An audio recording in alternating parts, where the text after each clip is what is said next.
Sziasztok! Szeretettel köszöntelek a csatornámon. Beregszászi nyúltenyésztő vagyok. És úgy döntöttem, hogy a mai alkalommal egy olyan videót fogok nektek csinálni, ami már régen volt, mégpedig egy nyulas főzős, sütős videót.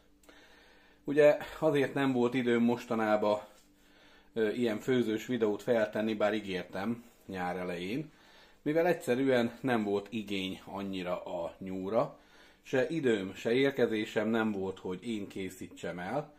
És az igazság az, hogy már tizenakárhány éve esszük a nyulat, tehát nem mindig kívánjuk meg úgy, ahogy más nyulász. Úgyhogy nem ettük a nyulat, megmondom az igazat, hanem egyelőre arra összpontosítottunk, hogy eladjuk és értékesítsük.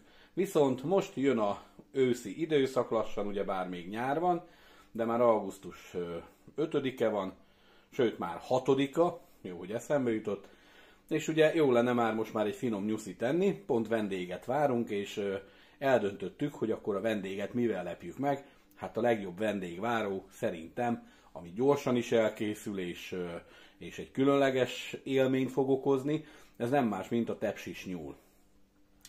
Na most ez a tepsis nyulat én így készítem, hogy ugye már egy nappal korábban levágtam ezt a nyuszit. Látjátok, le is van most fóliázva, mivel hogy ezt a nyuszit én előre bepácoltam. Na most ez a pálca az mit jelent? Tehát bekentem egy olyan páclével, mint ti is látjátok, amiben szépen, de biztosan egész éjszaka a hűtőbe volt, és ezt a páclevet nagyon gyönyörűen magába szívta.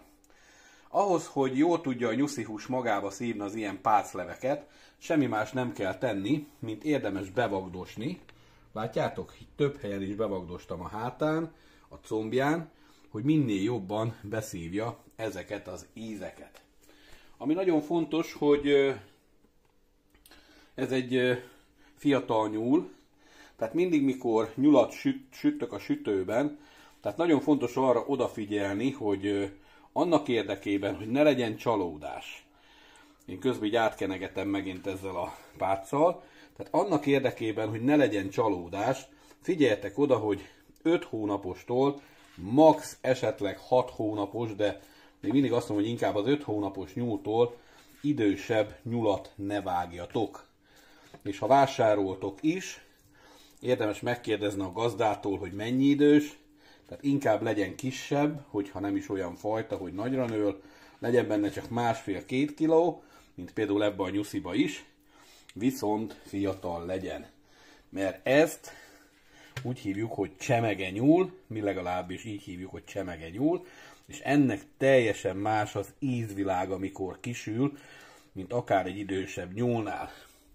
Főleg az, hogy ugye, hoppá, egy kicsi ki is esett, főleg azért, hogy nincsenek rajta semmilyen zsír darabok, ilyen fagyú darabok, mivel most kezdi csak a nyúl későbbiekben, ilyen szeptember folyamán magára szedni azokat a zsírpárnákat, amire ugye szüksége van ahhoz, hogy a telet át tudja szépen telelni. És minden nyúlnál akkor itt a gerincen és itt belül megjelennek ezek a zsíros részek. Na most valaki szereti, valaki nem. Én azt mondom, hogy nem feltétlen muszáj, hogy megegyük. Én azokat mindig ki szoktam vagdosni, de erről nem akarok vitát nyitni. Na most, mit tartalmaz ez a pác? Mert olyan illata van, gyerekek, hogy ezt, ha most itt lennétek, már rögtön beleharapnék még így is. Komolyan mondom. Tehát annyira jó az illata ennek a nyuszinak, hogy egész este a pácba állt a hűtőbe. Sajnos nem volt zsírom annyi, amennyi kellett volna, tehát házi zsír, egy nagyon kis kevés zsírom volt, éppen azért azt nem a pácolásra használtam, hanem most olajat használtam pácolásra, tehát egy ilyen jó deci étolajat felhasználtam, amibe ugye tettem, itt van már ez a kis maradék, megmutatom nektek, egy ilyen kis edénybe tettem borsot, őrölt borsot, piros paprikát, mindjárt megmutatom majd a fűszereket, pontosan amit használtam, fokhagymaport, ugye tehettem volna konkrétan fokhagymát is, de nem, azért nem tettem fokhagymát, mert nem tudom a vendégeim mennyire érzékenyek. Éppen ezért van, akinek a gyomra bírja a fokhagymát, valakinek nem, és éppen a fokhagymaport ezért használom, mert azt viszont mindenkinek a gyomra kibírja, és mindenképpen szeretném, hogy úgy álljon fel az asztaltól, és úgy egye meg ezt a nyuszit, hogy valóban ne legyen tőle semmiféle problémája, tehát ilyen emésztési problémája. Főleg nem a nyuszitól lesz, ugye, hanem inkább a fokhagymától. Használtam még fűszerköményt, és egy nagyon finom, jófajta, ez egy ukránféle ételízesítőt, ami a számomra az egyik legjobb ételízesítő. Tehát ezeket használtam a páchoz. Ezt összekevertem, és szépen bekenegettem gyönyörűen ebben a kis ecsettel, hogy mindenhová jusson. Na most, ezt sütőbe fogom betenni ezt a nyuszit így, ahogy van. Nem fogom letakarni. Látjátok, itt elő van készítve már maga a tálca, amiben beleteszem. És ami fontos, hogy ezt 140 fokon fogom sütni.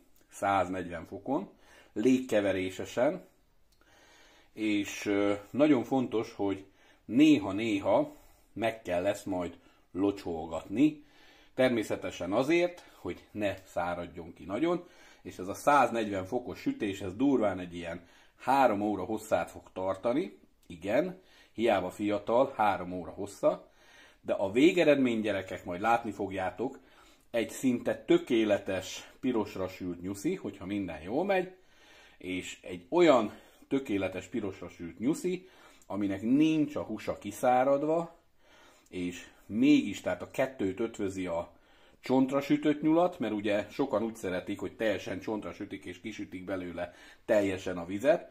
Én nem fogom belőle kisütni teljesen a vizet, hanem meg fogom hagyni annak a zaftos, zamatos ízvilágot, és közben egyszerre lesz ropogós is.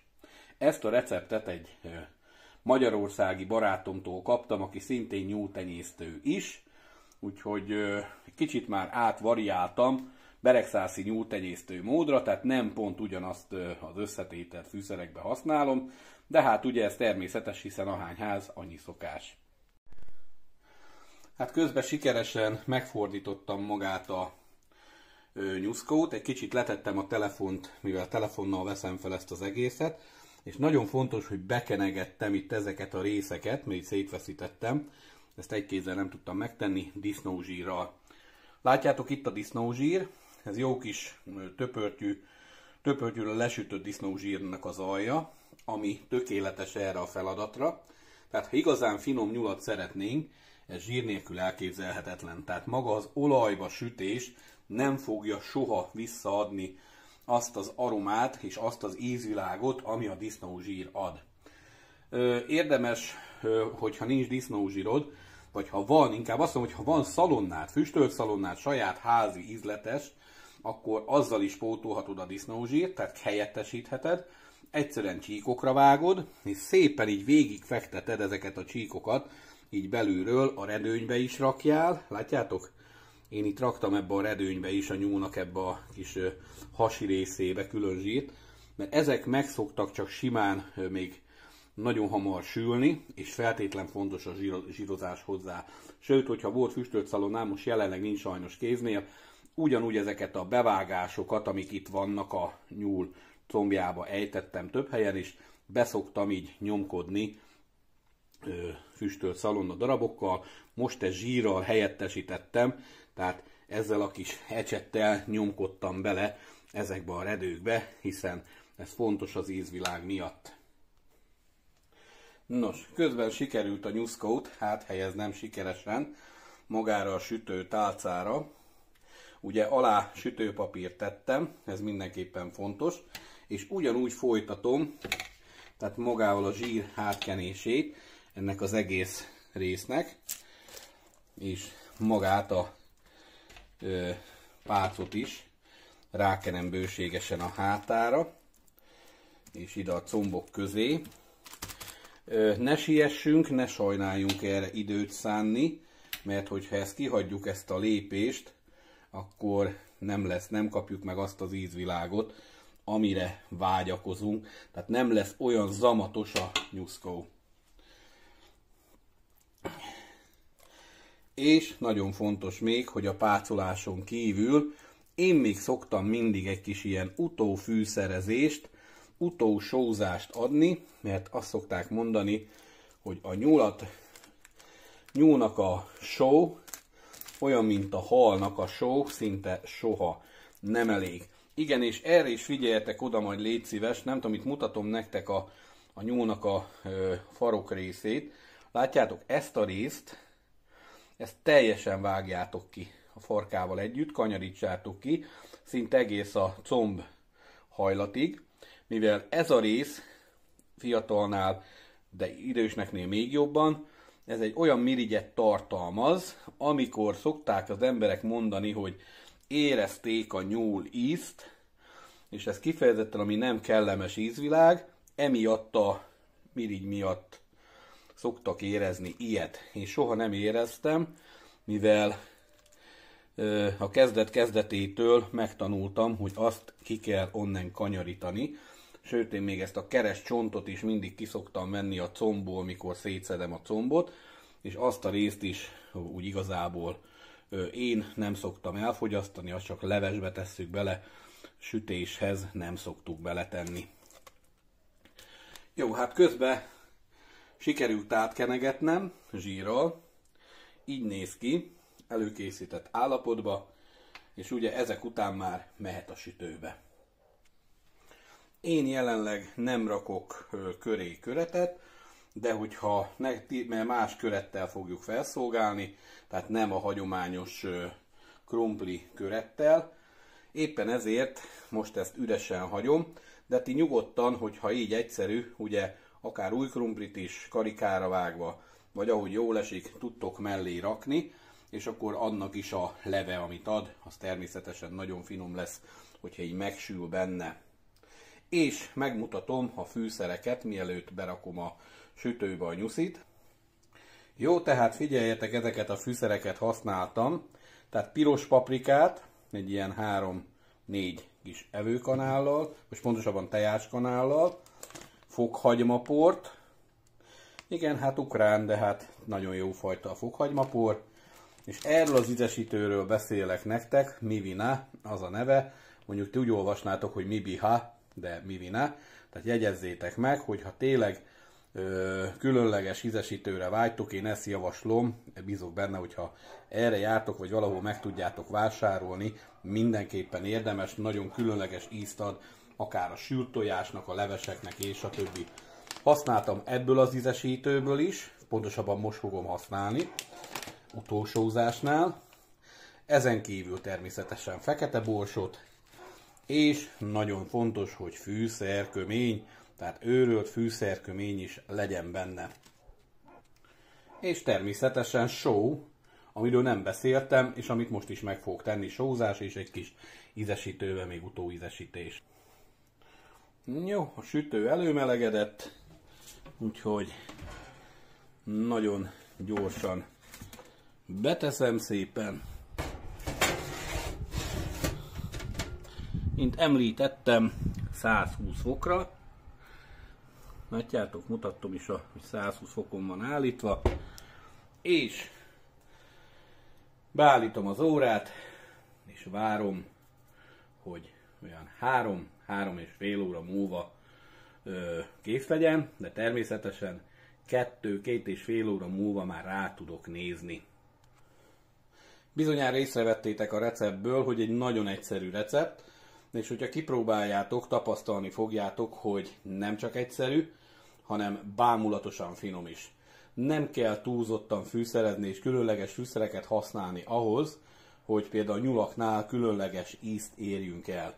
Én mindig is annak voltam híve, hogy a hagyományos magyar konyhának 4 fő szereplője van. Az egyik a só, a bors, a piros paprika és a fokhagyma.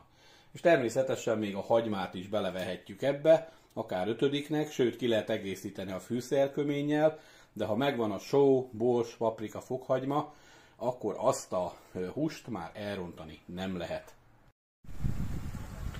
Hát, sül lassan.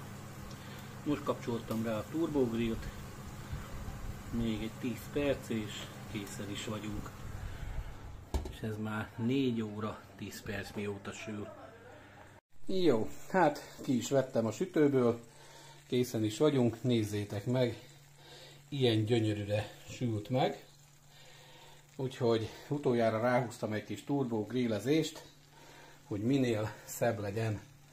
És nézzétek meg, bár tökéletesen ropogós, mégis puha ezzel a fajta sütéssel. És onnan veszed észre, hogy már jó, hogy egyszerűen megfogod és ezt a combot ki tudod törni. Jó étvágyat kívánok hozzá! Ha tetszett a recept, akkor iratkozz fel a csatornámra, és hát örömmel látlak a későbbi videók nézőinél is, és ha van kérdésed, tedd fel, és bízok benne, hogy kedvet kapsz te is a nyúltenyésztéshez, és ezáltal a fincsi nyúl sütéshez is. Sziasztok!